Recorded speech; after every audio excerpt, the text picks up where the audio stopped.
Det avgörande ögonblicket var 1997 när Deep Blue då, som den datorn hette, slog Kasparov i en match. Och det får man väl säga var liksom den punkten där datorn till slut tog över som överlägsen människan. Och sen dess så har ju då datorn varit facit snarare än någon som man kan spela med, om man säger så. Precis.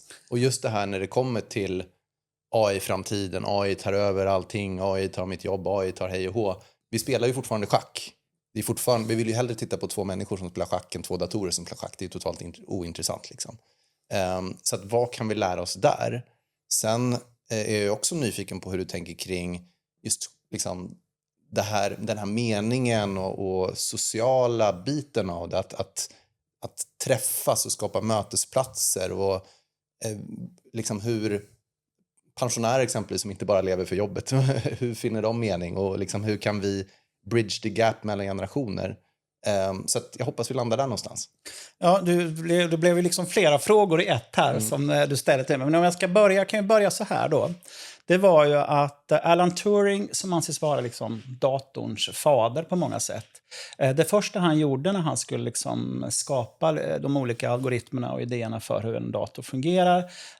Det exempel som han lyfte fram var ju en schackdator. Och man kan säga sen dess så har schacket varit ett slags testområde egentligen rakt igenom för den digitala utvecklingen. Och redan från början då när Turing kom upp med sina skisser på hur en schackdator skulle fungera så blev det ju lite av en fight mellan de olika datorbolagen, vem som skulle kunna vara den som tog fram den första datorn som kunde slå människan.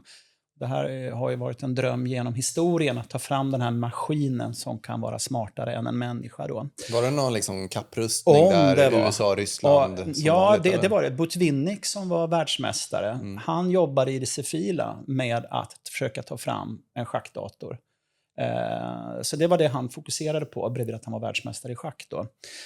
Men till slut så kom det då flera olika bolag som då tävlade om att försöka ta fram den bästa schackdatorn. Och till sist blev det då IBM och den här Deep Blue då som blev vinnande i det hela. Och jag tror att orsaken till det var att man också la in olika komponenter.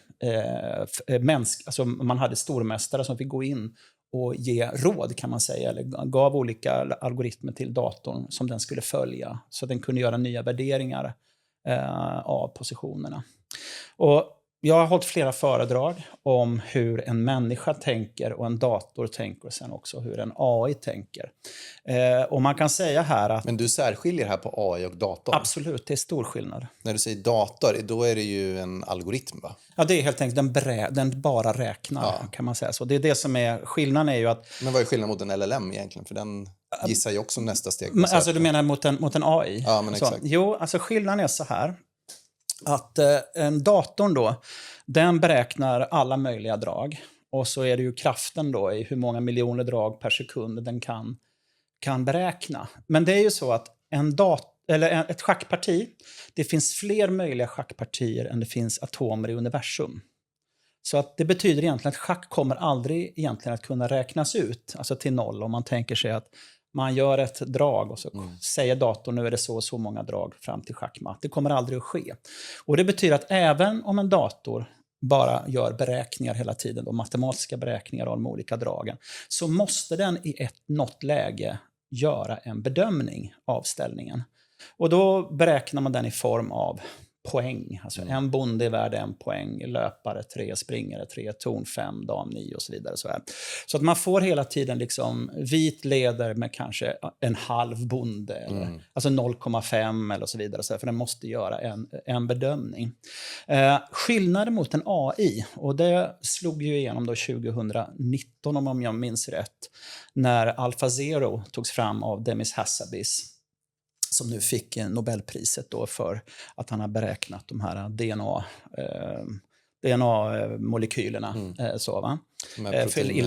inom läkemedelsindustrin och så. Protein folding. Precis. Och han han har då tagit fram en AI som jobbar på följande sätt. Den väljer hela tiden ut 4 stycken olika drag som den beräknar.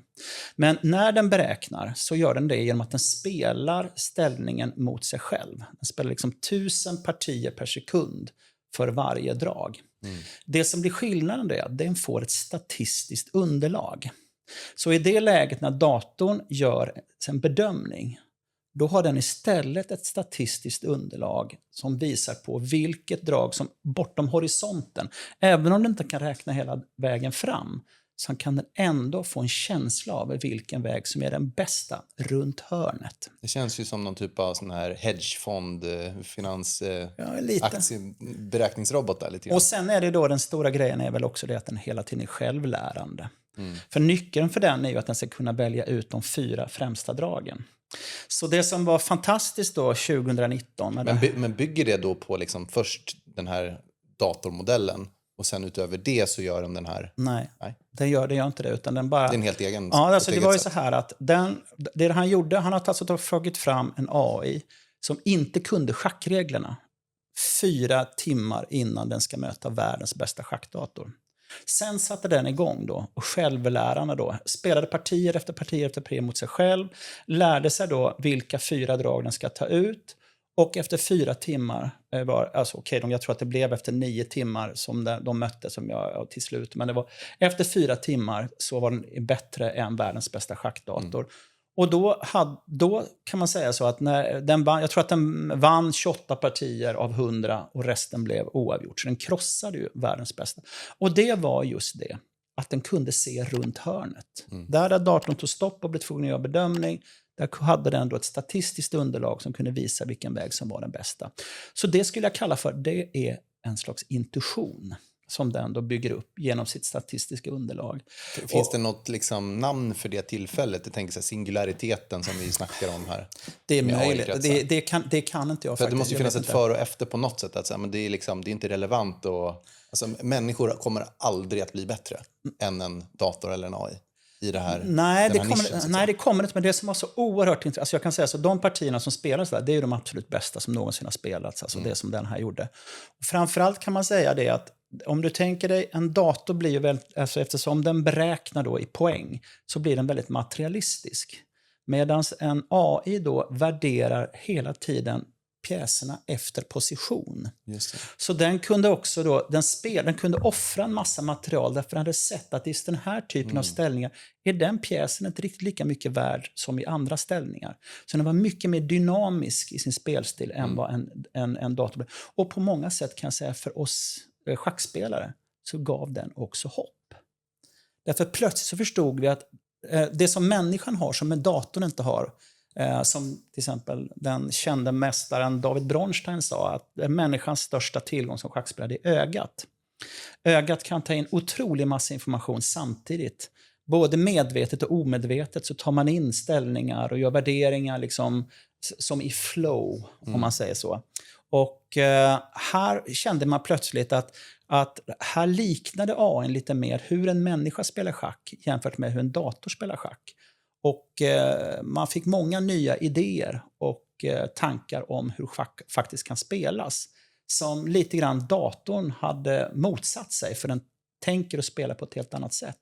Men nu fick vi se att det faktiskt går att spela på ett annat sätt. Är det den här intuitionen då? Ja, magkänslan? Ja, liksom. ja, men lite så alltså. Just det där att vi människor måste, när vi spelar schack hinner vi ju inte med att göra de där riktigt djupa beräkningarna. Man spelar ju på tid. Va? Utan vi måste någonstans lita på vår intuition. Och då är det ju mycket den här erfarenheten vi tar med oss till schackbrädet som gör att vi kan ana runt hörnet. Lite som AI, fast på naturligtvis en helt annan nivå. Men det gav ändå lite hopp av att det finns en vikt i att kunna ha och behålla den typen av intuition när man spelar. Och inte bara vara hårt och kallt beräknande så som en dator är då. Så, vad kan man lära sig av det då? Nej, men jag tror att det man kan lära sig av det är just att inte underskatta heller intuitionen. Och att man förstår vikten av den då. Och inte minst idag när, om vi säger så att schacket idag har ju gått mot kortare och kortare betänketid.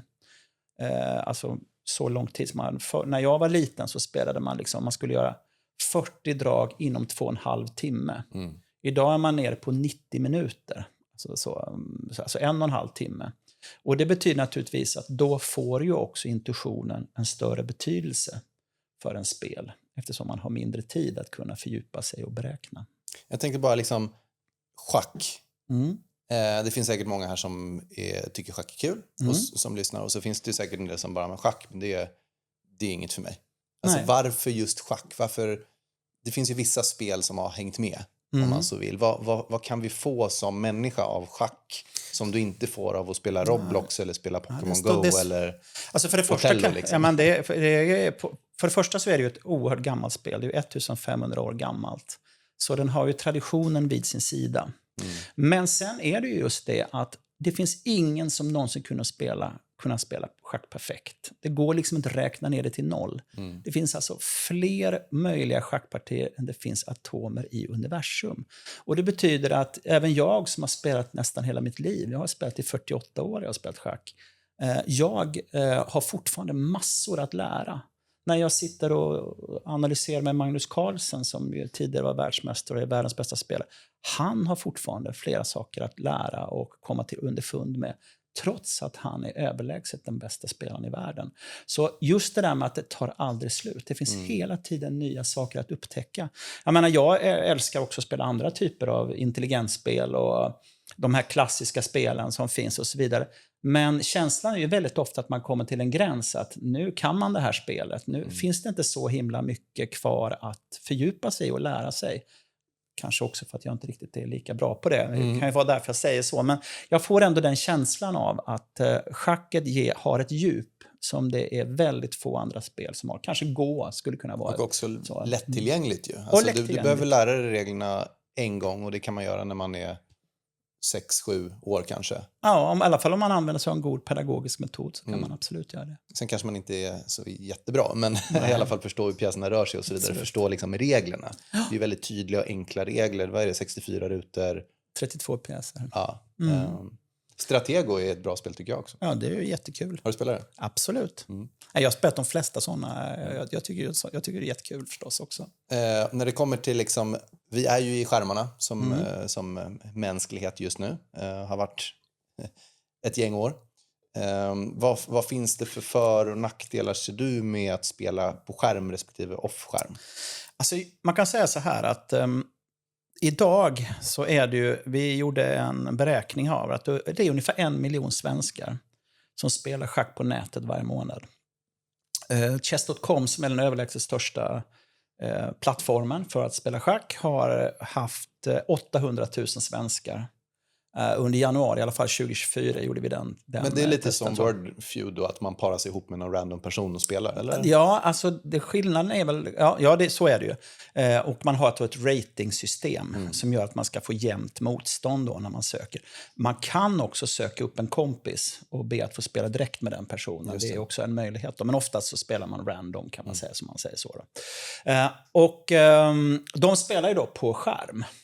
Men det som jag tycker är fantastiskt med schack, det är ju att det både funkar så bra för nätet och att det är ett klassiskt bordspel. För jag jobbar till exempel mycket med schack i skolan och schack som ett pedagogiskt verktyg. Och då rekommenderar jag ofta inte att man ska använda sig av skärmar och det digitala, för det finns så mycket ändå. Utan då tycker jag den stora poängen är just mötet mellan människor. Schack är också ett kvinnospel där man har liksom tydliga rutiner för att man hälsar på varandra, man tackar för god match, man det blir lite ritual ja, men lite så, va? Och det är väldigt, väldigt fint. Jag menar, vi har till exempel här i Stockholm har vi Schackfyran, distriktsfinalen med 6 500 barn i Globen. Och att se de barnen innan partiet startar, alla sträcker fram handen och hälsar på varandra, det är ju vackert. Men jag tänker just det här med analog och digitalt också. Jag menar, om jag ställer upp ett schackbräde så är det ju verkligen liksom, det är tredimensionellt, det är ju fyrdimensionellt med tidsaspekten liksom. Du kan se det från andra vinklar över år, du kan gå runt och fundera och sådär, medans i en traditionell skärm så är det ju bara platt. Tvådimensionellt platt. Exakt. Vilket för mig i alla fall blir mycket svårare. Jag tycker det är mycket enklare att spela, men det är väl en vanlig sak. Ja, men det är lite intressant nu, för nu har vi då det som jag jobbar med väldigt mycket med nu, det är just att vi har alltså 1 miljon svenskar som spelar online och som då bara nästan har spelat då tvådimensionellt på skärmen. Och vi vill naturligtvis, och så har vi 5 000 medlemmar i Sveriges schackförbund över 20 år eller vad det är för Ja, det är någonting. inte jättemånga. Alltså av typ 1 miljon så finns det 5 000. Och här har vi ju ett jättestor möjlighet för schacket. Men att försöka medlemmar nå i den här schackklubben, föreningen där? Ja, alltså Sveriges schackförbund. Då, ja, som det kommer med en förenlig medlemsavgift. Ja, alltså och det är så som en vilken traditionell idrottsrörelse, organisation som helst. Då. Men här har vi då en väldigt intressant, ska vi kalla lite äldre struktur, alltså så klassisk föreningsstruktur, som möter den nya tekniken och de nya förutsättningarna. Och den stora utmaningen, och det som jag jobbar jättemycket med nu, är hur kan vi möta den här nya kategorin som inte vill bli bäst i världen, som vill ha det kul med schacket, som ser liksom att det är jäkligt roligt att hålla på lite och sådär. Och hur kan vi skapa förutsättningar för att de ska komma in i schackfamiljen och få njuta av schacket så som de vill göra. Och flera av dem då som har kommit till exempel till Svarta Hästen, som är en sån här schack- och vinbar där man försöker anlägga ett ny approach då för att schacket ska vara en trevlig miljö, man kan ta ett glas vin, liksom i goda vänners lag och så vidare. Flera av dem har ju aldrig hållit i en schackpjäs. För dem är det helt nytt hur man liksom nästan flyttar pjäserna. Man får nästan träna på det. Okay. Då, va? Och schackklockan blir jättekonstigt att man ska trycka på den och sådär. Just därför att de inte har någon erfarenhet av det. En intressant metafor lite grann för liksom det digitala livet versus livet IRL. Det är så här, istället för, det finns för- och nackdelar med bägge. Jag menar, absolut. Den digitala aspekten är ju mycket mer global, mycket mer snabb, mycket mer när det passar och så vidare. Vilket passar också den här stressade nutidsmänniskan. Så man kan ju förstå skillnaden i engagemang också på ett sätt. Absolut. Och det kräver ju tid. Liksom. Du ska ta dig någonstans och du ska lägga ner tiden. Och... Alltså man kan säga att det som hände för schacket var ju att det här exploderade ju under pandemin. Därför under pandemin fick ju alla idrottare fick ju lägga ner sin verksamhet under 1 eller 2 år. Och fortfarande är det många som sliter med att få tillbaka ledare och medlemmar och så vidare. Medan schacket kunde ju då ta steget ut på nätet. Det blev ju liksom en digital revolution för oss då i schacket. Och massa som upptäckte schack under den perioden och som då började spela online och så. Så det är klart att det är till stor gagn för oss. Att den här möjligheten finns att man kan spela schack så bra på nätet. Samtidigt ska man få det som jag skulle kalla för de riktigt positiva effekterna av schack, då är det ju ett fysiskt möte som jag tycker man ska få till. Så. Ja, men det är ju många poddar som poddar digitalt. Jag jobbar ju digitalt så jag vill ju podda IRL istället. Just för att det blir en annan typ av connection, det blir en annan typ av kommunikation. Vi kan se varann, vi kan känna av varandra på ett annat sätt. Liksom. Så man kan säga så här också, om vi breddar den diskussionen till idag, jag jobbar ju också med världens toppspelare och har diskussioner med de främsta tränarna. Ramesh från Indien som står bakom den, eller då med Team Magnus och så. Och den stora frågan som just nu alla försöker besvara, det är ju hur använder man tekniken så att den stöttar oss människor, så att vi förstår och kan och inte passivt bara tar emot facit från dator eller AI då. Och det tycker jag själv är en av de mest intressanta frågorna just nu också efter. Jag misstänker att de flesta företag idag har efter pandemin börjat hålla på med någon slags mix av digitala möten och fysiska möten. Och hur ska den se ut och vilka för- och nackdelar finns det och så. Det är för mig ingen tvekan om att man kan inte bara ersätta fysiska möten, utan det behövs också den här IRL. Samtidigt som man naturligtvis man ska använda sig av den digitala möjligheten när det gäller kanske mer konkreta frågor eller mer konkreta teman som behöver diskuteras. Medan kanske då mer strategiska, visionära och större frågor, då behöver man kanske träffas IRL. Då. Så. Som sagt var, när det gäller datorerna så jag hade ett stort läger här för, jag tror det är 1,5 år sedan, där Magnus Carlsen var med som ledare. Det var flera av världens topptalanger som var med. Och jag intervjuade Magnus gillar ju inte riktigt att vara så här, tränare och sånt. Men jag intervjuade honom och de här ungdomarna fick ställa frågor. Och de blev ju helt chockade när han berättade att han aldrig använde schackdator själv då. Och det är ju därför att han har insett att om han gör det regelbundet, då blir han lat. Och han litar för mycket på datorn. Men när han själv spelar sen kommer han ju sitta där ensam. Då finns det ingen liten silikonhjärna som kan viska drag till honom. Utan han måste förstå själv. Så han läser ju däremot massor med schackböcker hela tiden. Där han själv är aktiv. Han gör själv analyser. Och samtidigt så är det ju så att han har ju sin tränare då, Peter Heine Nielsen, som jobbar med 3 datorer parallellt dygnet runt och serverar honom med de kritiska varianterna som han behöver kunna då, framförallt i sina öppningar och så då. Så att just nu så är just det där, hur jobbar vi med datorerna, AI-tekniken, så att vi lär oss människor, inte bara så att vi passivt tar emot svar. Precis, så om man drar in det i liksom arbetslivet, i en arbetsmiljö, i en vardag, där vi använder liksom ChatGPT allt mer och mer. Och det finns ju påståenden om att det gör att man blir mindre intelligent eller mindre rapp, eller liksom, och det är precis det du säger där med Magnus. Om man outsourcar hela tiden sin kognitiva funktion till en AI och göra vissa saker. Samtidigt så, om det bara är fokus på ett visst resultat, så får du ju det resultatet mycket snabbare. Ja, visst. Så då kommer man in på liksom lite resultatet respektive resan eller lärdomen eller liksom den mänskliga segheten i sig kanske.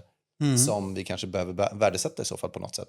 Jag kan ju säga så, just nu så är jag ju då kursledare för en kurs på universitetsnivå då, i schackinstruktion då, för lärare och pedagoger och schackinstruktörer och så. Och de får göra ganska mycket projektarbeten. Jag kan säga så, jag ser ju ganska tydligt att det har funnits en ChatGPT med i många av de arbetena vi får in. Men samtidigt är det ju då naturligtvis att vi försöker lägga in är naturligtvis mer reflekterande frågor. För att de inte bara ska kunna liksom kopa svar och så. Men det är ju... Och där kan man säga, vi som är lärare där, vi pratar mycket om det. Hur vi ska bedöma det här. För vi förstår att de har liksom hämtat allting från ChatGPT. Men samtidigt kan man säga så, om de då lägger till en slags reflektion och själv kommer med förslag och uppdateringar utifrån den grundinformationen de har fått. Är det då okej? Eller var går gränserna för det? Och sådär då? Men då kan man ju använda ChatGPT som hävstång för att ta sig igenom till det som de facto är liksom mer higher leverage. Ja. Liksom någon typ av slutsats. Eller men då kan man säga så, de där gränserna kan vara lite flytande. Och ibland känner man att de är på gränsen till att egentligen bara liksom kopa. Men jag märker ju det själv, för den här podden är ju lite ett experiment för mig på olika sätt. Men jag har ju förändrat lite grann hur ser min egna process ut. Till exempel jag gör ju research för en viss gäst. Och jag gillar ju att testa AI och testa vad kan AI göra. Hur kan AI hitta rätt rubriker, rätt frågor och sådär. Så om jag själv outsourcar för mycket, vilket jag ju gör ibland, det är också sommar och jag är lat. Jag blev entreprenör för att jag är lat, för jag vill effektivisera saker och skapa värde. Det är bra. Fast jag sa det till min kompis häromdagen, han sa att jag inte var lat, men det är väl vad man sätter för label på sig själv kanske. Men hur som helst, jag vill ändå vara effektiv och då skriver jag ju in Jesper Hall, jag vill prata med honom om schack och AI och liksom, vad finns det för stora intressanta ämnen och så vidare. Få ut hur många sidor som helst och bollar och sitter sådär. Och sen när jag väl har printat ut det, kommer och sitter här med dig, så ja, men absolut, jag kommer ihåg en del av det, men jag kommer definitivt inte ihåg allting. Till skillnad från min mer manuella process som jag kör ibland, där jag egentligen inte använder AI någonting. Och bara tar en promenad och funderar på vad skulle jag vilja ställa för frågor till Jesper om schack. Och i praktiken så blir det ju en kombination av de här två. Liksom. Men det är ju det man själv sitter och tänker och reflekterar, det är det man kommer ihåg. Och kanske också skriver ner med papper och penna. Rent det är därför jag säger så att just nu så är ju det just den här stora frågan. Hur använder vi den på ett klokt sätt? Det du gör låter väl alldeles utmärkt. Och det är samma sak som några av de bästa uppsatserna vi har fått in här på vår instruktionskurs. Där förstår man också att de har kanske då använt en AI som ett slags grundplåt. Men sen själva reflekterat över och satt in det i sin, inte minst då kan man säga, sin kontext. Vi har ju då deltagare från hela världen. Och naturligtvis är det en otrolig skillnad på att undervisa om man är i Afrika eller om man är i Asien eller om man är i Europa. Med allt ifrån olika, rent materiella förutsättningar till skolsystem och vad folk är vana vid och schackkultur och så vidare. Och när man visar på att man har tagit basen från ChatGPT och sen själv satt in sin kontext, tycker jag det är alldeles utmärkt. Men jag tänker liksom som en advokatbyrå exempelvis har ju såna här paralegals. Eller förr hade de ju det. Nu är det väl AI som gör det jobbet. Japp. Men just så här, gå runt och kolla på alla tidigare prejudikat och domar och liksom förarbeten och dittan och dattan. Sammanställa det till en rapport och sitta uppe hela natten. Så har man ju sett de amerikanska filmerna. Jajamän. Och nu är det en AI som gör det och levererar då till den seniora advokaten som... Han är ju ändå van att få den sammanställningen. Och sen gå igenom det. Okej, bra, det är så här vi ska lägga upp strategin. Så att, men problemet blir ju lite grann att den här paraligen, det är ju en del av hans, eller hennes, dennes personliga utvecklingsresa för att kunna ta sig till, okej, nu förstår jag de här grundsakerna. Det är väl det som hela skolan är till för egentligen. Ju. Lära sig de här tråkiga grejerna längst ner i pyramiden så att man kan komma till de här, okej, nu kan jag själv förstå hur saker och ting hänger ihop och börja tänka lite mer.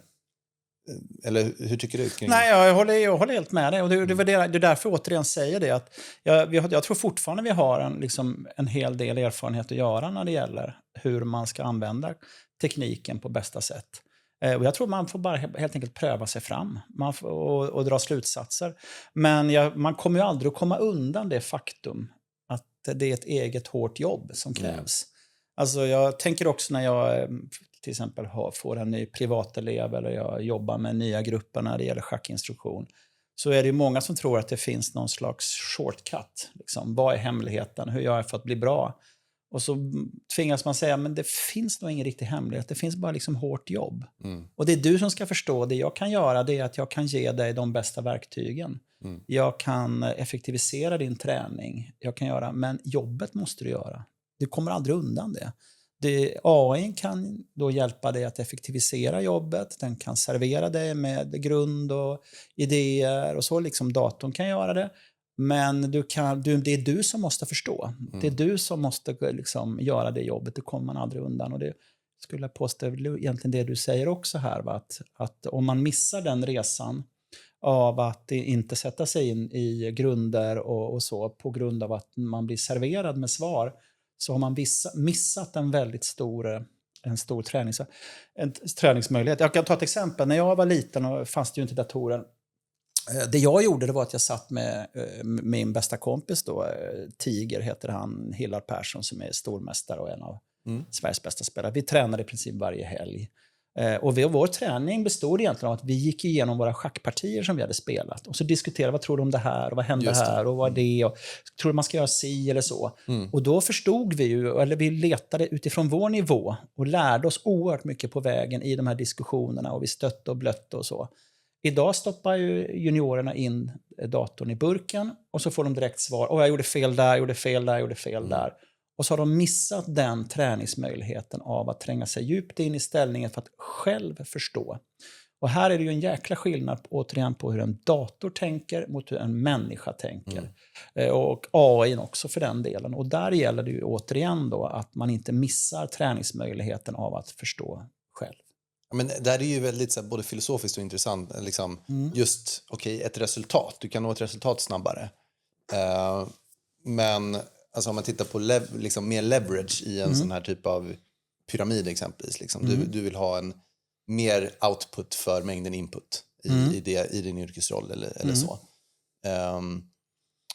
Och om man tittar liksom bakåt, nu förr i tiden så åkte man häst och vagn, alla var tvungna att lära sig att rida en häst på ett bra sätt. Liksom. Nu har vi inte den kunskapen längre för att vi rider inte hästar utan vi åker bilar. Liksom. Då lär man sig det istället, det är lite mer high leverage, det går snabbare och enklare, man behöver inte hålla på och mata hästarna. Liksom. Och med många sådana typer av tekniker så har det ju gått den typen av skifte, tänker jag. Att liksom, det är okej, vi är adaptiva som människoras. Vi behöver inte kunna alla de här liksom axlarna av generationer tidigare som vi står på lite grann idag. För att vi har andra problem som är lite liksom, mer komplexa att lösa. Finns det någonting där, eller? Hur då menar du att det finns någonting där? Nej, men alltså, jag bara, liksom, din reflektion kring om det gör så stor skada. Egentligen. Nej, men alltså skada. Det är väl återigen här. Det som man hela tiden ska tänka på, det är att tekniken ska understödja vår utveckling. Och så länge man har det i åtanke så är tekniken bara bra. Men det gäller ju att se till att det just är någonting som understödjer. Så, va? Och till exempel så säger jag alltid så här att man analysera först själv. Alltså man kan säga jag har tekniker för att när man har spelat ett schackparti, så man brukar säga att det bästa träningen är att analysera sina egna partier. Då vill jag att man liksom så fort som möjligt springer upp och berättar hur man tänkte under partiet, vad man var rädd för, hur tankarna gick, men att man inte då gör en fördjupad analys. Sen nästa steg är att man gör just den egna fördjupade analysen och själv försöker förstå. Och sen till sist när du har gjort det, då använder du dig av datorn för att få liksom, ska vi säga, fill in the gaps. Ja, den blir lite fill in the gaps, men också se vad jag har missat. Och dels i mina egna tankegångar, men också i mina egna analyser. För då har du gjort resan samtidigt som du sen på slutet får lite av ett svar på hur det egentligen var och kan lära dig av det. Då är ju tekniken bara ett stöd. Men om du hoppar över de här första delarna av hur tänkte jag, vad kan jag själv göra för reflektioner, om jag själv fördjupar mig och så vidare. Hoppar du över den delen, då riskerar du ju att du faktiskt inte är aktiv och lär dig själv. Så. Ja, men jag tänker, alltså, vi lever i en värld där liksom, vi bombarderas med data. Data och information och goda råd, citattecken också. Och du kan ju fråga ChatGPT exakt hur gör jag det här steg för steg. Och få ut en rapport på 10 sidor. Gör så här, börja där. Liksom. Men folk tar ju inte action ändå. Liksom, hur enkelt man än gör det. Och sen finns det en annan sak som jag också har, också när vi till exempel, som jag minns, jag hade ett läger med Nils Grandelius som är Sveriges bästa schackspelare. Och frågade honom, vilket är dina bästa råd till den nya generationen då, talanger som vi har? Och han sa att hans viktigaste råd idag, det var att man skulle gå igenom schackpartier på ett fysiskt bräde. Apropå det som vi pratade om tidigare. Flyttade precis som det gick. Precis, därför att när du själv spelar så är det ju tredimensionellt. Då spelar du ju liksom fysiskt. Alltså så, va? Och om du då bara spelat på nätet så inser man att då börjar man tänka tvådimensionellt. Du vänjer dig vid det. Och du ska naturligtvis träna på den situationen som själva tävlingarna och dina partier verkligen sker under. Och det är också någonting att tänka på, att man ska träna utifrån den situationen som faktiskt är. Precis som Magnus Carlsen sa här, han använder inte dator därför att när han själv spelar så får han ju inte ha det. Då ska man inte vänja sig vid att man kan sitta och direkt få ett svar på vad som är bästa draget eller hur man ska göra. Men en person som Magnus där, eller liksom eliten så, övar de i en 2D-schack eller övar de bara på 3D-schack? Det är säkert olika, men det är ju ingen tvekan om att jag skulle påstå att jag tror att i alla fall 3/4 av tiden är nog tvådimensionellt. Så som det ser ut idag, för man jobbar hela tiden med öppningar och datorer. Och det är inte bara det att man har liksom en slags schackmotor som analyserar och hjälper en. Den riktigt stora delen är ju också, ska vi säga, kartoteket. Alltså jag har ju en bas, en schackbas med kanske 2 miljarder partier. Så när jag ska möta en annan spelare så slår jag ju in den personens namn. Och så får jag upp alla de partierna som den personen har spelat sedan den var 10 år. För allting lagras ju på nätet. Men då måste de ha spelat via schack.com eller någonting sånt? Nej, men alltså, nu pratar vi lite bättre spelare. Alla de partierna registreras också när man spelar fysiskt. Så har man ju schackprotokoll som man skriver ner som sen förs in och så. Så att i princip alla partier registreras ju och läggs in i databaser. Och det betyder att i schacket idag jämfört med tidigare så skulle jag säga att 2/3 av partiet spelas innan partiet spelas. Därför att spelarna sitter på sina hotellrum och förbereder sig för sin motståndare. Och då tittar man på hur de brukar spela, vad de har för styrkor, vad de har för svagheter, och försöker man hitta typställningar som man kallar det för, som passar en själv, öppningar som passar en själv, eller om man hittar att någon spelar någon dubiös variant någonstans, försöker man länka in i den. Så på det sättet blir det ju också ganska mycket ett psykologiskt spel när man spelar. Eftersom det är lite så, vad har den tänkt att jag ska spela nu? Och vad har den förberett då? Hur tänker man nu? Och så då. Så väldigt mycket av partierna avgörs lite grann på förhand då, i då de olika öppningsval som man gör. Nu pratar vi alltså på lite högre nivå, alltså på elitnivå, när jag berättar om det här då, så. Lite sidospår, men om vi tittar på gamla filmer. typ Blade Runner, Mm. så har de ju alltid att de spelar schack så här och de ringer upp varann och sen så går det typ en vecka eller en månad emellan, apropå schackklockan, emellan dragen. Är det någonting som... Du menar, det kallas för korrespondensschack. Ja, finns Alltså det fortfarande eller? Men i princip är det ju utdött, skulle jag säga då. Och det är ju därför att det handlar ju om datorer idag. Och vem som har den bästa datorn, vem som har den bästa AI:n och så vidare. Så jämfört med när jag var liten, då var det ju en stor företeelse på många sätt. Alltså innan datorn. Som man brevväxlade lite grann. Ja, men då skickade man... Bonde från E5 till... Ja, så skickade man brev och sådär då, till varandra med ett drag var tredje dag eller var fjärde dag. Och sånt då. Och så kunde partierna ta ett år och spela lite drygt. Så då. Men lite grann, nu är det som sagt var, nu är det ju datorerna som styr. Så att den som har den bästa datorn, bästa AI:n och kan göra analyserna där. Okej, människan kan fortfarande tillföra en del, men det är ändå så att det förflyttats till att bli väldigt mycket av en digital företeelse istället för att det är en mänsklig intellekt som gör upp om vinsten. Ja, för att det finns ändå en romantiserad bild av det där på något sätt. Så jag tycker lite, ja, men det är ju lite så med schack. Det är ju så himla gammalt. Ja, men just så apropå... det har ju gått igenom sina olika faser och sina olika delar. Så det har ju en rik historia. Och inte minst som jag sa här tidigare att schacket hela tiden har varit ett slags provområde. Alltså också om vi tar artificiella intelligensen då. Demis Hassabis som ju då egentligen har han ju uttalat att han vill lösa ska vi säga, klimatfrågan. Så, va?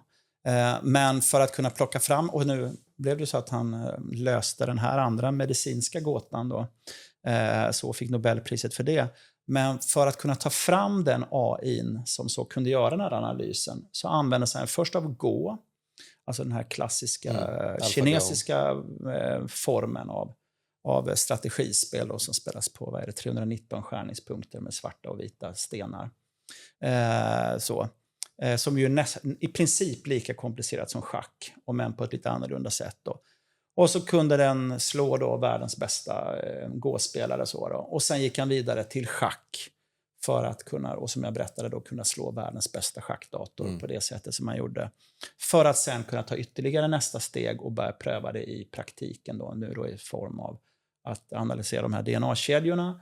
Och sen vill han gå vidare till, tror jag, jag vet inte vad han tänker just nu, men om det är då kanske klimatfrågan som han vill hitta liksom den bästa lösningen för. På vilket sätt vill han hitta? Jag bara vet att han har sagt det vid något tillfälle, att det är det som är det yttersta målet. Att kunna plocka in alla de olika komponenterna för att förstå möjligheter och risker och beräkna utväxling och så vidare av det då. Men nu är vi inne på någonting som jag inte kan så himla mycket om, så jag ska kanske vara försiktig med att säga för mycket. Så. Men om vi liksom går ur det allra nördigaste gällande schack, om vi använder schack mer som liksom ett verktyg för att förstå hur vi skulle kunna göra liksom framtiden bättre. Vi hade korrespondensschacket där som vi var inne på, som ju eventuellt kanske då har dött ut. Men det var ju en form av att hålla kontakten med sina vänner. Och man pratar samma språk, man har en gemensam, liksom ett gemensamt spel som man spelar och så vidare. Om vi tittar just på liksom mötesplatserna, människans mening också i en framtid kanske när AI de facto är smartare och gör våra saker bättre än oss själva. Liksom, och det kommer ju lite grann in på de här mötesplatserna som du är med och samordnar mellan både unga och äldre. Alltså man kan säga, det här jobbar jag ju jättemycket med nu. Jag är ju ordförande för ECU Education. Det är ju alltså den europeiska organisationen som försöker liksom utveckla schack till ett pedagogiskt verktyg. Och det betyder ju att jag skiter i om man blir duktig i schack, utan schack är bara medlet för att uppnå olika då, sociala och kognitiva fördelar och utveckla de förmågorna. Och då kan man säga att jag har själv utbildat 8000 lärare i Sverige till att bli schackinstruktörer vid olika skolor här i Sverige. Och under 10 år åkte jag egentligen bara runt och höll kurser och stöttade skolor och så med detta då. Och det första som vi får tillbaka när det gäller vilka positiva effekter man ser, det första är absolut det sociala. Schack är liksom helt unikt i att det spelar ingen roll om du är tjej eller kille. Ålder spelar ingen roll. Om du har någon fysisk utveckling. Det spelar ingen roll när du spelar schack. till och med om du har någon typ av handikapp, kanske ADHD eller autism eller Asperger. Nästan alla kan spela på helt lika villkor. Och det är ju ganska unikt om man tänker sig ett klassrum. Att man har en företeelse där faktiskt alla kan vara med. Och dessutom så är det så att du vill ju möta någon som är jämnbra. Vilket gör att man får nya relationer med nya människor. Och eftersom det också är den här ritualiseringen och hur man uppför sig, hur man ska göra, så har vi sett att det finns väldigt stora positiva effekter just när det gäller social samhörighet och möten mellan människor. Och det, som jag berättade tidigare, jag gjorde nu var ju mötet över generationsgränserna, så spela med ditt barnbarn och sådär, med ett väldigt roligt projekt och som var väldigt framgångsrikt faktiskt. Men om vi då utöver det tittar på de kognitiva möjligheterna med schack, så det brukar ju också vara det som skolorna är mest intresserade av, att man ska kunna bevisa att man får högre betyg eller så vidare. Så kan jag säga så här att det jag får tillbaka i feedback då från de här skolorna och lärarna och så, det är nästan alltid det första de trycker på, det är koncentrationsförmågan. Idag i vårt samhälle med de här skärmarna som man tittar på, där nästan alla spel och nästan alla företeelser, så har man den här 3 sekunders regeln, att det ska hända någonting på skärmen inom 3 sekunder för att man ska hålla kvar sin koncentration. Men då blir vi också passiva. Vi vänjer oss vid att det måste ske någonting för att vi ska hålla koncentrationen uppe. Och det var en pedagog som sa så jäkla snyggt här för något år sedan när jag höll kurs då, som sa så här att på skärmarna som barnen sitter med, där sker allting på skärmen. Men frågan är vad som händer här inne i skallen på dem, i tankebanorna. I schacket är det precis tvärtom. Där sker ingenting på ytan. Allting sker här inne. Och någonting så finns det i det då, att genom schacket så kan barn, nu pratar vi framförallt i skola då, schack i skola, men också äldre och andra, kan träna sin koncentrationsförmåga. Och i liksom den här processen av att kunna, vad händer där, vad händer och så, kan de fördjupa sig och få förhoppningsvis en bättre koncentrationsförmåga. Och sen naturligtvis utöver det så har ju schacket flera olika moment av liksom matematik och logik och så vidare. Men just koncentrationsförmåga och lyfter många pedagoger fram. Och det är dessutom någonting som jag tror kommer bli viktigare och viktigare framöver. Att barnen blir tränade av att kunna hålla det. 100%, och i den här TikTokifieringen av vår samtid så är det ju alltså, vuxna och barn. Ja. Blir utsatta för, som du säger, 3 sekunders klipp hela tiden. Ja. Men jag tänkte just på det där, liksom, jag tänkte fråga dig, vad är liksom skillnaden då mot dataspel? För där finns det ju också lärande och så vidare, men det är precis som du säger, jag menar, där rör sig ju skärmen hela tiden. Där har du kanske övar upp din reaktionsförmåga på ett bättre sätt. Men just som du var inne på, schackbrädet står ju där still och du måste gå igenom ett antal olika drag själv internt. Liksom. Men man kan säga så, återigen här så är då den nyckelfrågan är just hur använder vi tekniken för att stå ut, liksom, för att understödja ditt lärande. Och nu är det lite intressant, för nu blir jag inbjuden till en konferens här i Washington den 4 augusti nu då. Jag kommer vara med online, det är lite för långt att åka och så. Men, och då ska temat för det, just den paneldebatten jag ska vara med och det föredrag jag ska hålla, det var hur liksom tekniken kan understödja den pedagogiska utvecklingen då, när det gäller schackinstruktion och så vidare. Och jag kommer ju säga att jag tycker inte man ska ha någon teknik i klassrummet. Utan jag tycker det fysiska brädspelet, jag tycker man ska fokusera på mötet mellan barnen. Jag tycker man ska liksom ta bort tekniken. Det behövs inte. Men jag vet samtidigt att man ska utvecklas och bli bättre på någonting. Så är det bästa som kan hända det att barnen börjar hålla på med schacket även utanför klassrummet. Och här är ju tekniken fantastisk. Att de utanför klassrummet, hemma vidare och så vidare kan då träna schack, spela schack, leka schack online. Va? På rätt nivå, med rätt liksom nivå på uppgifter och så vidare, så är det ju en fantastiskt understöd för liksom schackutvecklingen och så. Men i klassrummet, där vill jag att det ska vara liksom klassiskt brädspel, just därför att jag tycker att mötet ska stå i centrum. Så. Och där finns det ju massa studier på just det här med att ha, jag menar, det var under en period som alla fick laptops i skolan och ta anteckningar, respektive en del som fortfarande körde papper och penna, och de hade en mycket högre retention level av fakta. Lärde sig på ett bättre sätt. Ja, jag uppfattar det som att trenden nu här, jag vet också, jag jobbar ju lite åt skoleskräck i Danmark. Och där har man ju tydligt gått ut och sagt att man vill ta bort teknik och gå tillbaka till ett klassiskt Jag tycker det är sunt. Alltså, jag har ju 3 barn i skolåldern och det har ju liksom i början så det är ju, alltså de får ju väldigt mycket skärm hemma på gott och ont.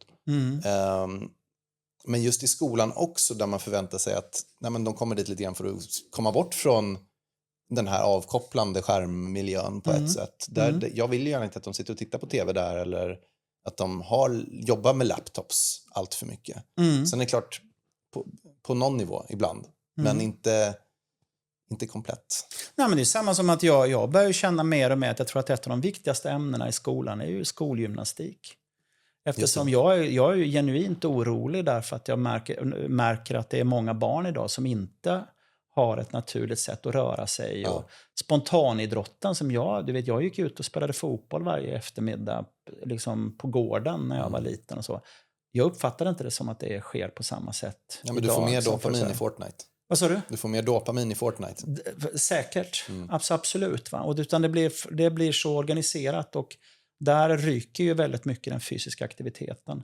Och det tror jag kommer att vara väldigt hämmande alltså, framledes. Då. Och därför så känner jag ju själv att skolgymnastik, säger jag bara. Absolut, och också det här bara vara utomhus. Ja. Jag läste någon studie faktiskt i morse, eller hörde en podd där de gick igenom studie, så att man får ta det med en nypa salt, men det var ändå intressant, kan ha varit en svensk studie, att bara att vara ute i solen 15-30 minuter har en lika stor positiv effekt som det är en negativ effekt av att röka ett paket cigaretter per dag. Jag fattar. Den är ju ganska... Den är lite läskig den, ja. Stark. Och jag menar, jag är ju själv skyldig till att ha suttit inne framför datorn väldigt mycket och jag låter mina barn göra det också. Så att jag kanske är en del av problemet här. Kanske. Ja. Vad vet jag. Men som jag sa inledningsvis, jag börjar ju tröttna lite på skärmen nu. Speciellt i det här döda internet som vi liksom står och traskar i och närmar oss mer och mer. Där allt content egentligen antingen har en väldigt tydlig agenda att de vill sälja oss eller påverka oss. Men framförallt att det inte ens är tillverkat av människor längre. Utan det är bara AI-genererat eller trollgenererat. Så att det är väl där vi får bidra genom att sitta och föra diskussioner och ha samtal IRL på något sätt. Det enda är väl att jag ibland känner som att jag börjar bli en sån gammal grumpy old man, du vet, som kommer teknikfientlig. Men jag försöker hela tiden att säga det också, att teknik är fantastiskt. Så länge det understödjer oss människor. Det är vi som ska vara de som ska lära oss. Va? Så länge det finns då är det bara helt fantastiskt. Och så att man bär med sig det då, kan man säga. Jag jobbar ju väldigt mycket med att ta fram pedagogiska metoder. Och den metoden som vi har jobbat med de senaste 10 åren och som den kallas för the smart method. Och den första då, det är ju en akronym då för S som är self-learning. Just det. Det betyder att det är du som ska vara aktiv. Det betyder att det är bättre att läsa en bok än att titta på liksom en schackvideo med någon mästare som berättar. Som du är aktiv i läsandet. Du är aktiv när du läser. Alltså man kan lära sig väldigt mycket att titta på den där filmen också. Ja, men absolut. Men man kan säga så, grunden är self-learning. Alltså att ha en masterclass på det sättet är ju naturligtvis bra. Så länge du inte glömmer bort det här med self-learning. Sen är det motivation, och här gör ju de flesta schacktränare och schackledare ett stort misstag. Det är att de tror att barn kommer till schacket på grund av schacket. Men alltså alla studier visar att man gör det därför att kompisarna är där, därför att ledarna är bra, därför att det är en socialt god miljö. Ja, men det är som väl alla typer av sporter egentligen. Liksom. Det är som fotboll, fotboll och hockey är väl liksom våra stora sporter, där i princip hela klassen går och gör det här tillsammans. Det är med 75%. Ja, men precis. Men man måste förstå att det är liksom någonting annat som driver i början ofta då, va? Och då är det ju viktigt också att, för det har ju blivit lite så att det är väldigt hög press. Det är så här, börjar du på tennis, börjar du på fotboll, så alltså, liksom, då ska man spela så många matcher och man ska liksom, det är liksom en plan mot att man ska bli, kanske inte elit, men i alla fall liksom det är den där utvecklingsbiten. Men man får inte glömma det vet jag gjorde nu här. Nu har jag jobbat tillsammans med Ramesh som blev utsedd till världens bästa tränare förra året. Vi har jobbat i team här nu med ett talangutvecklingsprojekt då. Och det som gjorde att vi jobbar så bra ihop är att vi har samma grundhållning. Det är att man måste ha en holistisk syn på den som också ska talangträna. Och när jag intervjuar de här 40 barnen som var med, alltså, då pratar vi ju liksom Praggnanandhaa som är 4 i världen då, som var med i programmet också. Och intervjuar dem, vad är det viktigaste för om vi gör det här talangprogrammet? Då sa de allihopa, det är att vi vill träffa våra kompisar. Vi ska ha kul ihop, vi ska göra roliga saker ihop. Därför att de jobbar så hårt på egen hand att studera schack. Så när de gör de här grejerna så gör de lika mycket för att ha kompisar som tänker likadant som dem och sådär. Och det får man inte glömma, att även de som ska bli bäst i världen behöver ha kul. De behöver må bra. De behöver in i en social miljö som är stimulerande och rolig med kompisar. För då är man beredd att lägga ner sin själ i någonting och man är på rätt plats. Nej, men alltså det är precis där jämförelsen med liksom AI och ersättningen, om man så vill, av traditionella yrkesroller på ett hypotetiskt plan och i en osäker obestämd framtid. Men just där liksom att du har målet och resultatet, det kommer ju en dator kunna göra mycket, mycket bättre.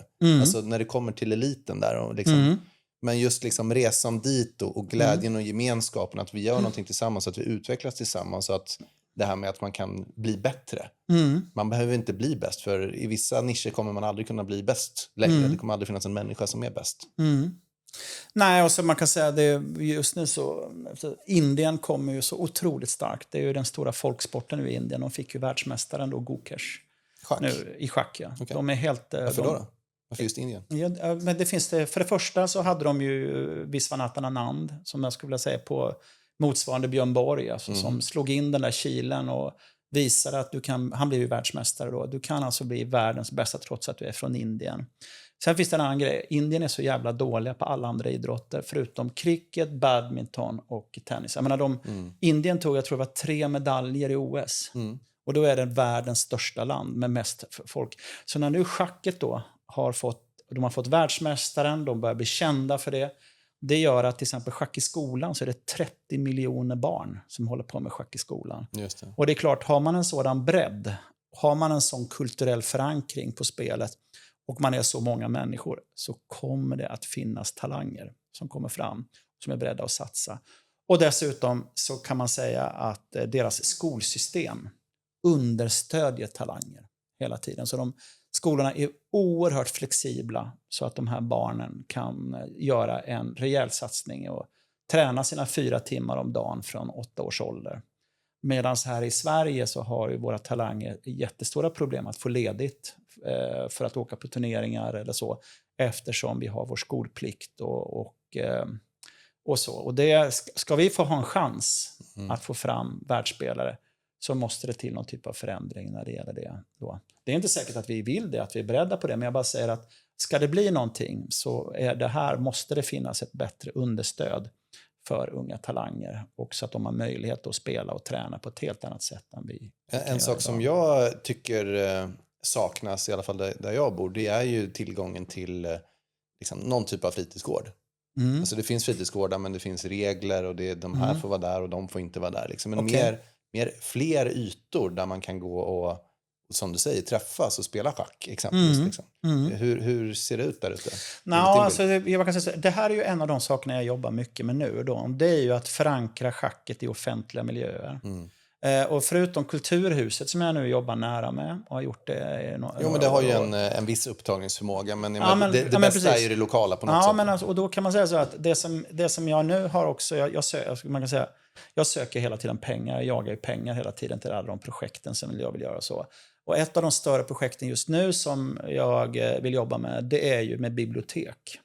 Det tycker jag är en väldigt naturlig plats för att ha schackhörnor och så. Men också i andra typer av offentliga miljöer skulle man lätt kunna ha 2 schackspel som står och som folk kan spela på och så då. Så att det kommer utanför det liksom slutna traditionella schackfamiljen Och att det blir enkelt att ta till sig, enkelt att spela. På alla skolbibliotek borde ju ha liksom en schackhörna till exempel och så. Så det här är ju någonting jag har Men jag tänker som i Central Park där liksom, och det finns ju många till exempel. städer där vi har ju Kungsträdgården, där är det ju schackspel som vi har ju fastsatta tyvärr överallt. vårt väder liksom att ta hänsyn till också. Ja, det är lite problemet. Men just det här med att det sitter några gubbar där och så sitter det någon och väntar och så kan man bara slå sig ner och köra. Absolut. Superkul ju. Ja, så är det. Så är det. Vad har vi inte pratat om gällande schack? Det finns naturligtvis mycket. Men jag tänker att du får säga om det är något spår här. Som men vad ligger liksom top of mind för dig just nu? Jo, vad är viktigast för dig? Man kan säga så det som jag jobbar jättemycket med nu, det är den där miljonen som spelar så där mycket. Här måste vi ha ett helt annat tänk inom det traditionella schacket. Det är så himla mycket tävling hela tiden. Det är så himla mycket fokus på vem som är duktig, vem som är... Medan de flesta vill spela för att det är kul. Och då måste vi skapa nya saker. Och ja, men som sagt, det här är ju liksom istället för att gå hem och spela på skärmen eller spela eller bara gå hem och ha tråkigt eller vad det är för någonting. Alltså det handlar ju om gemenskapen. Ja, men du vet så här, det borde finnas massa schackcaféer. Nu finns den här schack- och vinbaren, men det borde finnas schackcaféer, det borde finnas offentliga miljöer, det borde finnas här. Och det riktigt stora projekt som jag jobbar med nu, det är något som heter Chess Party. Där vi har bokat Stora Globen 17-19 april 2026. Där vi ska göra världens största schackfestival någonsin. Jag jobbar med ett av Norges största eventbyråer. Och vi ska ta dit världsspelare. Men det ska också vara barn från Schackfyran. Det ska vara ett mötesplats för alla. Och det ska inte vara fokus på tävling, att vem som är bäst. Utan det ska vara ett möte mellan människor som älskar schack och tycker det är spännande om schack. Och det ska vara meet and greet med världsstjärnorna. Det ska vara show, det ska vara föredrag.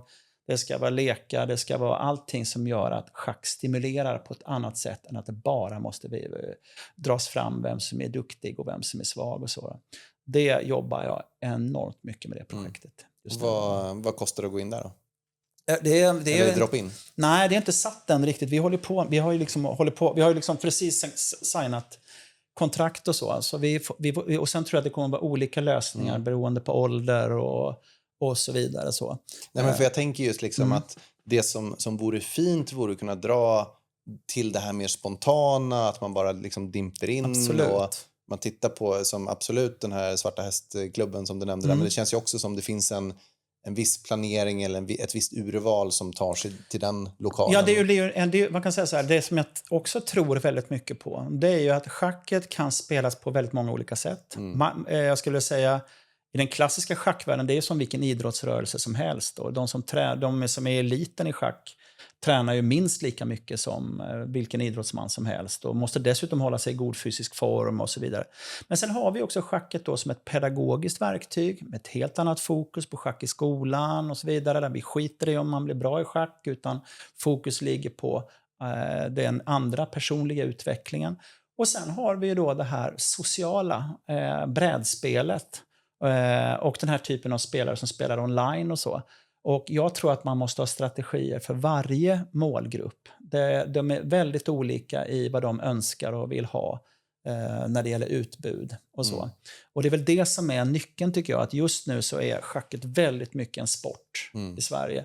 Medan jag tror den riktigt stora massan vill ha någonting annat. Och just nu klurar vi mycket på hur ska det erbjudas se ut. Och den här Chess Party då är ett försök att kunna liksom möta. Vi ska till exempel göra ett världsrekordförsök i Guinness rekordbok tillsammans. Så det, pågående spel samtidigt eller något sånt. Nej, det ska vara största schacklektionen någonsin då. Tanken då. Okej, så att om man är lite nyfiken på det där, vart hoppar man in då? Ja, det kommer ju att släppas nu här. För som sagt, vi signar precis kontrakt här. Så att det kommer inte att gå... Vad heter det igen då? Chess Party. Chess Party, det får man googla på då. Det får man absolut göra. 17-19 april. Och man kommer inte att missa det, för vi kommer att göra en stor reklamkampanj, kan jag säga. Spännande. I Stockholm, så det ska bli jättekul. Jag tänkte på det här du sa med indierna. Att de var på framfart liksom. Mm. Schack har man ju ändå dragit till att det är en rysk, att det har varit deras nationalsport liksom. Absolut. Tidigare liksom. Och nu är ju världen lite mot Ryssland här igen. Ja, de får ju inte vara med. Alltså, Av förklarliga skäl kan man väl tycka också. Ja, absolut. Men liksom hur ser schack och ryss-situationen ut nu för tiden? Alltså det har varit jättemycket diskussioner om det här, men jag kan säga att det som är ganska fint är att nästan alla de ryska spelarna gick ut och sa att de var emot kriget. Det var en av de få sporterna. Och sen hoppar de ut genom fönstren. Nej, alltså det de däremot inte vågar göra, det är ju att säga att de inte gillar Putin. Där går ju en gräns för vad man kan göra och så då. Men det man har tillåtit då bitvis, det är att de får vara med, men får inte spela under ryskt flagg, utan de får vara med och spela under neutral flagg, då, Fide-flagg. Inte minst om man då har varit en av de spelarna som har liksom uttalat sig mot kriget, så mot Ukraina och så då. Men det är klart att de får inte vara med i OS och de har lagtävlingar och sådär då. Och det är klart att det är ganska sorgligt. Jag menar, jag har ju liksom känt många ryssar som jag har samarbetat med genom åren också, som jag har tyckt väldigt mycket om. Men som då inte längre kan samarbeta med på grund av den situationen som är då. Så på det mellanmänskliga planet blir det ju liksom många katastrofer, tycker jag, som jag har sett. Å andra sidan så är det ju ingenting man kan göra. Det är ju så det funkar när de här situationerna uppstår. Och att människor blir lidande för sitt lands ställningstagande så som det har blivit. Så att, men just nu så är det väldigt intressant just den här förflyttningen av att indierna då kommer så oerhört starkt. Alltså det kommer fram talanger på löpande band. Och vi har ju här i Stockholm har vi den finaste turneringen i Sverige, Rilton Cup, som spelas vid årsskiftet. Och de senaste åren har det ju varit upp mot 40-50 indier som kommer. Och det var en 16-årig indier som vann för 2 år sedan till exempel då, turneringen och så då, de här talangerna som kommer då. Så att, jag tänkte på Queen's Gambit där, som ju många har sett. Jajamän. Och det var väl där runt covid? Det var det var. Kan man säga, den var ju grädden på moset som också gjorde att många liksom gick in i schackvärlden. Så att de 2 händelserna var ju för schacket fantastiska. Men där förankrades ju också den här bilden med liksom, men det är ryssarna, det är deras spel liksom. Det är de som har uppfunnit det. Det har ju varit liksom. Det också under hela 1900-talet. Hur ser det ut för ryssarna nu? Alltså är det fortfarande liksom att de är bäst och att det är en del av kulturen på samma sätt? Eller har det liksom... Man kan säga att det har förändrats lite bitvis. Det var ju så här att Lenin, hans brorsa var ju schackspelare. Och också var det ju så att de ville ju liksom skapa det smartaste folket i världen, de här bolsjevikerna och kommunisterna. Och då satsade man på schack. Så man anställde, jag tror det var 300 schacktränare som fick starta sina schackskolor. Och det är klart, har man de förutsättningar att man har privattränare som jobbar och som kan hjälpa till så kommer det fram talanger. Om man så. Eller ballett var de bra på också. Det finns lite olika saker. Idrott överhuvudtaget satsade de ju hårt på, kan man säga så. Men schack har haft lite av en särställning. Så de prenumererade ju i princip på... Sovjetunionen prenumererade ju på titeln, kan man säga, som världens bästa schackland. Men efter att Sovjetunionen föll ihop så har det förändrats en del, därför att de som då har mest att tjäna på att satsa på schacket har till exempel varit Armenien. De hade ju under många perioder en president som både var president i landet och i schackförbundet. De fick ju fram då under den perioden fantastiskt goda spelare som Lev Aronian och Sargsyan och Elputyan och Vaganyan. Alltså de hade många i världstoppen som kom fram där då. Och sen har det varit då Ukraina och Azerbaijan och nu är det Kazakstan och det är Uzbekistan, där det då har varit oligarker som går in och gör stora schacksatsningar. Så lite är det väl nästan som att Ryssland har kommit, jag ska inte säga bakvattnet, för de är fortfarande liksom oerhört bra. Men de som har haft mest att tjäna på att liksom satsa på schacket har nästan varit de här mindre republikerna som tidigare tillhörde Sovjetunionen, men som ändå har schacktraditionen med sig från förr då. Men finns det någonting i just den här alltså diktaturstrukturen? Jag tänker på gamla, Rocky 5 med Dolph Lundgren. Var det inte Rocky 4? Det kan vara 4. Ja. Men just det här liksom att nej, men du ska vinna med alla liksom du ägs av staten och du ska i princip drillas upp från att du är ett foster till att bli världsmästare. Liksom, apropå den här, och den strukturen kanske inte håller när man går mer, även om det inte är kanske en demokrati, men mer ett öppet samhälle. Nej, så kan man säga. Så är det naturligtvis. Då. Ni vet, jag skrev ju, den boken jag skrev om schackträning, eller som varit fundamentet för den pedagogik jag använder mig av. Jag kallar ju den för den skandinaviska metoden. Och den bygger ju på att både de indierna som kommer idag, men också de ryssarna, blir du duktig i schack så får du ett bättre liv. Alltså du kan åka till väst, du kan tjäna pengar och så vidare. Och så då. Men alltså jag brukar säga, blir du duktig i schack i Skandinavien, i Sverige, då får du ett sämre liv materiellt. Därför rent krasst kan jag säga att mitt största problem när jag har tränat juniorlandslag och så vidare, det är att mina elever är jätteduktiga i skolan. Och så kommer frågan, ska vi satsa på skolan, ska vi satsa på schacket? Just det. Och jag borde naturligtvis som landslagstränare borde jag ju säga så här, men skit i skolan, satsa allt på schacket. Men som människa så vet jag ju hur svårt det är att leva på schacket då, inte minst här i väst. Så jag brukar ju säga, gör klart skolan först och sen kan du satsa på schacket. Och samtidigt, då blir man inte heller bäst i världen. Om det är på det sättet då. Och det gör ju att det är andra drivkrafter. Alltså i öst och också i Indien kan man ju på det sättet piska på, om man säger så. Därför du får faktiskt ett bättre liv. Medan den pedagogiken jag förespråkar, där måste schacket vara kul. Man måste ha en inre motivation. Det måste finnas någonting så. Det är på en hobby. Ja, lite så. Liksom. Men lite så. Men också att man kan säga så här, alltså schacket är så kul så jag är beredd att ta ett fattigt liv, om man säger så, materiellt och så, för att hålla på med det som jag älskar så mycket. Men det är ju ett väldigt extremt ställningstagande. Men där kommer man ju återigen då in på den här hypotetiska framtiden med någon typ av universal basic income-struktur där det inte är så att liksom, folk behöver jobba för sin levebröd. Säger man sig levebröd eller? Ja, det går bra. Det kan man säga. Ja, det kan man säga. Där man kanske mer kan ägna sig åt saker för konstens skull, för the arts liksom, eller för att man enjoyar det, eller för communityt. Jag hoppas i alla fall att vi rör oss. Jag tycker det vore trevligt. Någon typ av sån här gamla greksamhälle där de hade eleverat till och bara gå runt och filosofera allihopa. Nej, det låter som en trevlig tillvaro. Ja, vi spelar schack. Eller spela schack till exempel, kanske. Nej, men så är det. Så att, det gör också, därför också kan man säga, det, inte minst den pedagogiska metoden som jag har jobbat med har ju tvingats baseras på den situation som vi har. Då, att dels betyder det också att till exempel i Sovjetunionen eller så, där kunde man tränade många det de var dåliga på. Så, va? Därför att man vet ju det är det som ger mest effekt. Medan jag har alltid sagt så här, man tränar det som du är bra på. Just det. Därför att det är kul. Det brukar vara så. Va? Det man är lite bra på, det tycker man är roligt. Och då blir det schackträning. Därför att om jag säger till dem, träna det som du är sämre på, då måste de verkligen ha en egen drivkraft. Ja, eller en sån här luger mot ryggen. Nej, men det är det man inte kan sätta här. Ju, så, va?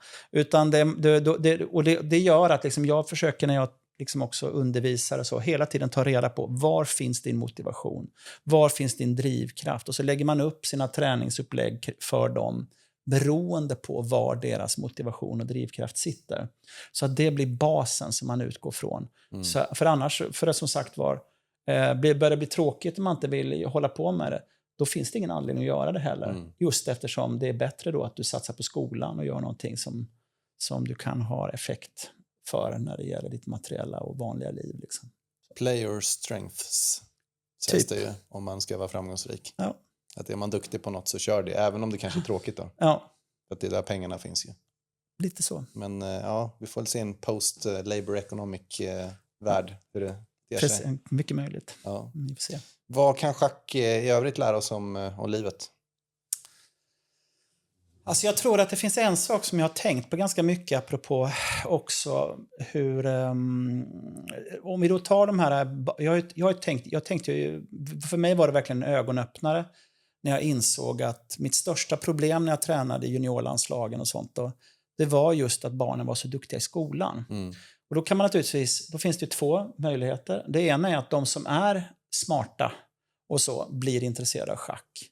Det andra kan ju vara att schacket faktiskt tränar en i att tänka och ger en någonting. Och jag tror då att metoden för att bli duktig i schack, där finns det någonting universellt. Alltså hur man tar till sig kunskap som man sen då i praktiken också har användning för. Alltså jämför det med många skolämnen till exempel, där man inte alltid ser kopplingen mellan den här teoretiska kunskapen du får in och hur du sen kan använda i praktiken. Men här får du då tekniker för, du ska lära in här, du ska träna här, du kan kolla på videos, du kan läsa böcker, du kan spela övningspartier för att sen i ett skarpt läge ha användning av allt det här du har lärt dig när du sen då i ett skarpt läge ska liksom använda dig av den nyvunna kunskapen. Den tekniken tror jag är universell och som man sen kan använda vare sig man liksom pluggar på universitetet eller i olika typer av jobb. Alltså planering, men också hur praktik och teori får gå lite hand i hand så att det faktiskt är så att kunskapen du får med dig går att använda. Ja, men det är ju studieteknik, Ja, det är studieteknik. Och lite projektledning och självledarskap. Ja. Och det är ju superviktiga skills. Ja, precis. Måste jag ju ändå säga. För det tänkte jag på själv i plugget när man gick där. Liksom, att det var ju väldigt lite tid som las på men hur ska man tänka? Hur ska man strukturera upp för att lära sig det som ni förväntar er här att jag ska lära mig för att jag ska kunna prestera på de här proven? Utan det var bara läs det här och det här ska ni kunna. Och så, men det är bara fakta. Och specifikt då i framtiden, men fakta, jag trycker på ChatGPT, jag får ut fakta. Liksom. Eller Google har ju funnits liksom i 15-20 år. Jag googlar, jag får fakta. Då är det ju inte faktan i sig. Och jag läste lite juridik på universitetet, några kurser. Och det var ju samma sak där. Alltså, du pluggar ju inte lagboken för att lära dig lagarna. Utan du pluggar ju hur du ska tolka lagboken, hur du ska hitta i lagboken, hur du ska veta vad ska du applicera, liksom, vilken del av det här och i vilken kontext. Alltså mer att hitta liksom mönster på något sätt. Absolut. Så att det tror jag väldigt mycket för. Att där kan vi nog hjälpa kidsen. Nej, jag har ju en metafor jag brukar använda mig för. Jag brukar säga att det som jag som schacktränare då vill ge mina elever, det är att de ska få en ryggsäck med sig till schackbrädet. Där de har samlat systematiskt idéer, mönster och tankar om hur man ska spela schack. Samtidigt är det så att när du sen spelar så behöver du ibland en karta för att hitta rätt vid brädet, men inte minst att hitta rätt i din stora ryggsäck. Vilken typ av tema, vilken typ av idé är det dags att använda nu? Och där gäller det också att ha olika tekniker. Till exempel jag brukar kalla det för guidelines. Alltså eftersom schacket är så rikt som vi människor behöver ställa oss rätt frågor för att kunna liksom navigera i ställningen. Alltså typ frågor är, nybörjaren brukar säga vilka pjäser hänger löst. Man tittar på vilka pjäser kan jag ta, är det någon som är gratis, då är det nästan alltid bra att ta den, alltså att jag inte kan bli slagen tillbaka. Så för att då hjälper man liksom tanken att leta rätt. Och så blir de här olika guidelinesen mer och mer avancerade beroende på vilken nivå du befinner dig på. Men det kan verkligen behövas när det liksom, normalt så vill man ju ha en flow där man liksom inte behöver ställa sig den typen av frågor. Men om det hakar upp sig så ska man ha ett batteri av möjligheter att kunna läsa kartan så att man hittar rätt både vid brädet och i sin ryggsäck då. Och den tror jag metaforen är att använda både i det här sammanhanget som du pratade om, lagboken, men också i andra företeelser när det gäller arbetslivet. Ja, men jag tänker ju som vi sa innan, just att liksom data är liksom, kunskap är gratis nu. Till skillnad från när vi växte upp. Då fick man bläddra i Nationalencyklopedin. Liksom. Just det här också att man får många idéer. Man kan ta fram så väldigt mycket saker som man skulle kunna göra. Och speciellt då som kanske entreprenör eller om du har ett väldigt fritt yrke. Där du kan i princip göra vad du vill. Men det är inte gängligt, det är inte möjligt att göra allting. Utan du måste ju fokusera på vad är det som är rimligt här och nu. Och de andra grejerna kanske är smarta att ha i ryggsäcken som du sa. Inför nästa kvartal eller om ett år. Då kanske det är relevant. Så just att bygga upp hjärnan på ett sånt sätt att det blir enklare att både förvara den här informationen, kategorisera in det på något smart sätt utan att bli stressad över att det är så många saker på to-do-listan och sen välja ut 2, 3, 4 saker apropå din AI. Och det är ju där intuitionen kommer in också. Men vad man ska liksom leta efter och vad man ska... För det är så jag brukar ägna mina somrar då. När det är lite lugnare, man kan inte sälja så mycket, man kan inte jobba. Bara fundera på, okej, nu kommer en ny säsong. Vad ska vi fokusera på? Hur ser strategin ut inför det här? Nej, det och så börjar man, så sitter man ju brainstorma och sen så till slut så har man ju så många idéer som man vet inte, shit, det här går ju aldrig att genomföra. Så blir man liksom nästan blind i det här. Så är det. Exakt. Så att, liksom, vad finns det där om vi tittar på vad du har identifierat utifrån schack som är universella regler som kreti och pleti och fan och hans moster och mannen på gatan och jag kan ta med mig för att bli bättre på att prioritera. Alltså man kan säga, jag känner ju lite så här att alltså i alla de här diskussionerna så kan man säga så här att så vill man ju hitta en slags transfereffekt. Det är ju det man önskar så att det fanns. Men all forskning visar samtidigt att om man tränar mycket schack så blir man duktig på schack. Och jag personligen så är jag ganska skeptisk då till exempel att om du tränar schack så blir det mycket bättre i matematik. Och jag brukar säga så man tränar onekligen liksom med någon slags bredare kunskap. Men det är klart, vill du bli bra i matematik ska du hålla på med matematik. Alltså det är ju på många sätt självklart. Men sen finns det några saker som jag ibland har tänkt på när det gäller schack. Det är till exempel att om du står dåligt så är då ofta att välja mellan pest eller kolera. Vad du än gör så det är liksom det är ett dåligt drag oavsett. Det finns liksom inga bra drag på brädet. Du måste ändå välja något. Och den känslan har man ju haft ibland i livet också om man säger så. Att det är så. Och samtidigt så gäller det att göra det mesta möjliga. Även i de situationerna. Du har inget egentligen riktigt bra. Men du måste göra någonting. Och du får försöka hitta det minst illa. Om man säger så då, va? Det är det man får försöka göra. Och det kan jag väl ibland känna att där finns det vissa paralleller då till just det här med att man behöver fatta beslut även när det inte är kul. Så, va? För att ta ett exempel då. Man måste göra de här jobbiga sakerna. Man måste göra de jobbiga sakerna. För man vet att du kanske behöver gå ner i den här grottan för att komma upp på andra sidan och och även då. För annars så kan man ju bli handlingsförlamad där och bara säga, nej men det är 2 jobbiga grejer, jag gör ingenting och sticker huvudet i sanden. Och så händer ingenting heller. Nej, precis så. Så där om du frågade mig vad man skulle kunna... Det finns lite sådana moment som jag kan se att man liksom schacket kan där det finns någon slags parallellitet när det gäller att lära sig. Och det finns naturligtvis också det här med att kunna se delar och helheter i ett. Att kunna ta in mycket information och sålla och ryggsäck och karta och studieteknik. Och det finns lite sådana. Men också jag har jobbat med flera forskargrupper som har liksom, även om de flesta av dem har mest varit rådgivande, om man säger så, referensgrupper och så tittar att vi ligger i linje med skolplaner med det vi gör och att vi ligger i linje med modern pedagogik och så. Men de pratar väldigt mycket om att schacket ger en slags bred intelligens. Alltså så, det är svårt att sätta, liksom, om vi tar inom matematiken. Exakt vad är det om man spelar schack som man tränar? Så är effekten ganska låg. Men lite inom varje område finns det då liksom, tangerar man saker som är bra. Alltså. Och det är därför jag liksom trycker framförallt på det här med koncentrationsförmåga. Eftersom jag skulle påstå att det är basen för ganska mycket.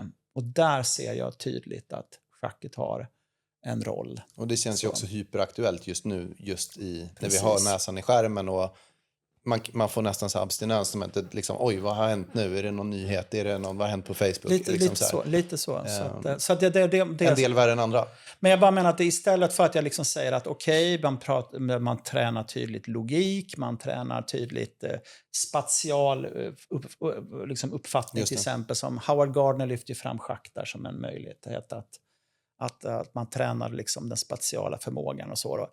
Och jag vill inte trycka för mycket på det egentligen. Men däremot, som sagt, koncentrationsförmåga och en slags bredare tankeverksamhet kan man säga så. Det tror jag på. Och så ska man inte glömma en annan sak för mig som kanske är det viktigaste. Det är ju att när jag brukar säga så att när jag håller på med schackträning för talanger då letar man just efter talanger och förädla kunskap.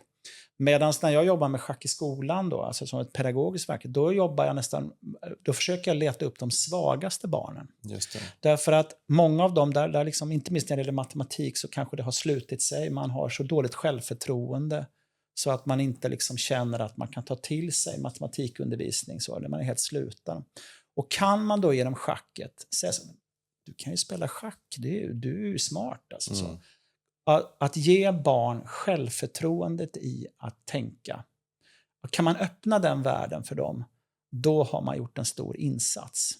Och därför menar jag på att det finns en bredare aspekt än att man tränar någonting specifikt som jag tror att schacket kan ge. Inte minst då koncentrationsförmåga och kanske framförallt då självförtroendet. Då. Det där är ju superintressant, för liksom, annars är ju bilden av liksom, The Chess Club, det är nördarna där, det är de som ändå är bra på matte och fysik och alla liksom, den typen av ämnen. Men det håller ju på att förändras, det är det som är grejen här. Men just att använda det då som ett redskap för de barnen som kanske har lite svårare med koncentrationen som ett redskap, men också en inkludering. Så det kanske är något att ta det är ju precis det vi jobbar med. Alltså, det är det som jag jobbar hårt med. Det är just att istället för att liksom leta upp de barnen som naturligt är duktiga på schack därför att de är smarta och duktiga i skolan och kan koncentrera sig, så är inte minst i det undervisningsmaterial vi tar fram och i samtalen med lärare och så försöker vi visa på att schacket kan användas mot de svagaste. Schackfyran här är ju ett fantastiskt exempel där varje barn är viktigt för en klass framgång. Just det. Det är så att när man spelar ett parti så får man automatiskt 1 poäng för att man ställer upp. Blir det oavgjort 2 poäng vinner man 3 poäng. Och det gör att i den här tävlingen då, schackfyran, som ju då det är 25 000 barn ungefär som är med varje år här i Sverige. En fjärdedel av populationen. Där blir de som vinner den, det är inte de som har de bästa barnen utan de som har de flesta barnen från klasslistan som är med. Och då betyder det att det blir ett slags positivt grupptryck på de barnen som normalt sett inte liksom har något självförtroende att spela schack. Ja, men du måste vara med för du bidrar ju till vår framgång om du är med.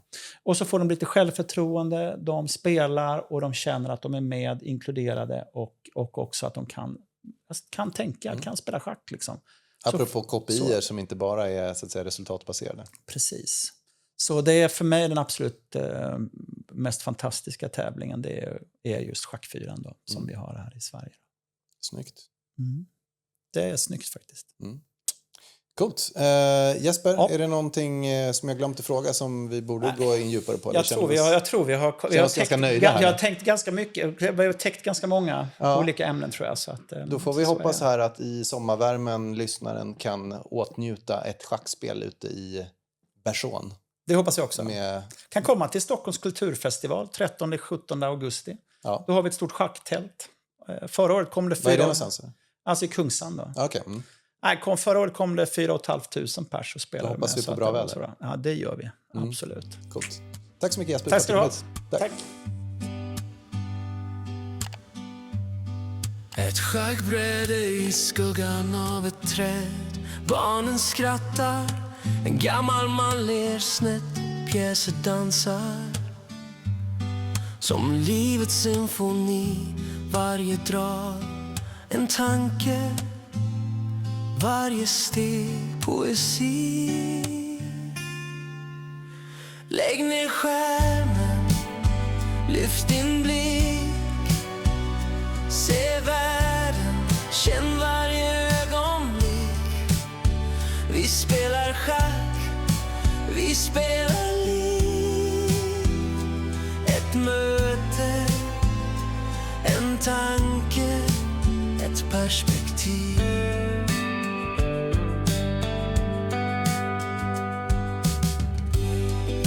Kvinna lär en pojke tänka stort. Han frågar varför. Hon svarar att han gjort allt han kan. Men att världen är så bred. Drag till höger.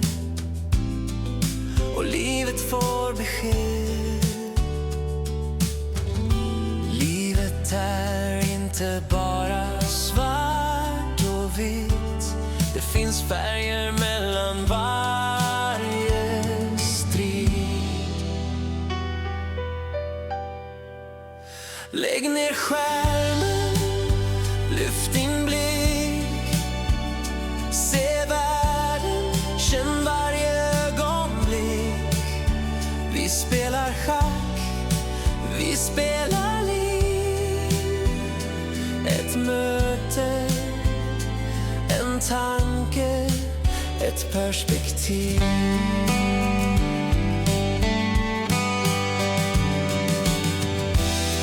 När tornet faller och kungen står kvar, när barnen blir vuxna och tiden tar fart, då minns vi möten, de drag vi tog i livets schackspel, där vi alla